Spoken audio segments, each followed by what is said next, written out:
It only gets better, man. He didn't give up a point. He dominated in the finals. So skillful, so much better than the competition that his opponent didn't look like he really wanted to even engage him. So he's special. He does everything right.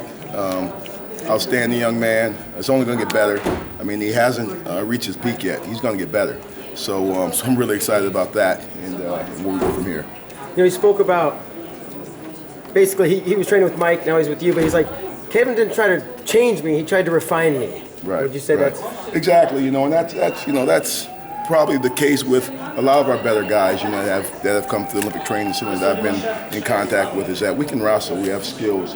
Our guys are really, really good, but there's some basic skills that we have to connect to, that we have to understand, some tactical skills that we have to connect to. If you watch J'den's matches, every single match he's scoring in that last 30 seconds, that last 20 seconds, even in that match, I think he scored in the last 5-10 seconds to put the match away. So he understands, he's made those connections, and he just wants to be great. He's willing to do whatever it takes, and he's a student of the game. So like he said, I didn't try to change him. He was already special. We tried to refine him with basic skills. What's the biggest difference from the J'den that showed up at the Olympic Training Center a couple years ago and J'den today? Well, he's got a team behind him now. He's at the Olympic Training Center. He's based out of the training center. That doesn't mean he doesn't go to train with Kyle Snyder at Ohio State, or go out to train with Kyvan and some of those other guys that are on the circuit. But he has a team behind him as a sports nutritionist. He has a strength and conditioning coach that used to be a time where I would have to put guys through weight training as well. Now we have a strength and conditioning coach with Brandon Stone, Mason Walters. Rob Skinner is his nutritionist, so he's taken every piece of the puzzle and he's put it together, and it showed that he's leaner, he's stronger, he's better now, and with all of that comes more confidence. And he was, like I said, he was already pretty good. He's bronze medalist while he was still in college, so he was already pretty good. Looking forward to next year. It's gonna be exciting, We're gonna enjoy this for a little bit, but obviously, the big picture is the Olympic Games and what we decide to do when it comes to that. So that's up to J'den. We haven't talked much about it at all, but we're looking forward to making that big push.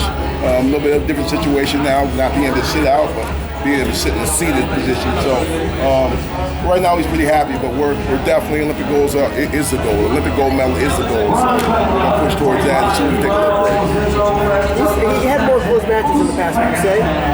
He wanted to, he knows he can win a number of different ways.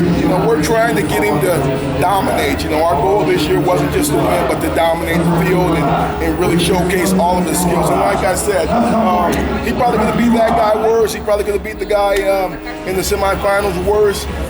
But he's not giving up a point. And the key to championship wrestling is don't give up any takedowns. If you don't get taken down, you're not going to get beat. You do have to go get one. He has the ability to do that. I think it's the same thing with Kyle Dake. He's having great success because he can stop scores. He can stop takedowns. He can stop guys from controlling tie-ups. And J'den not only can do those things, he was looking to really dominate this tournament.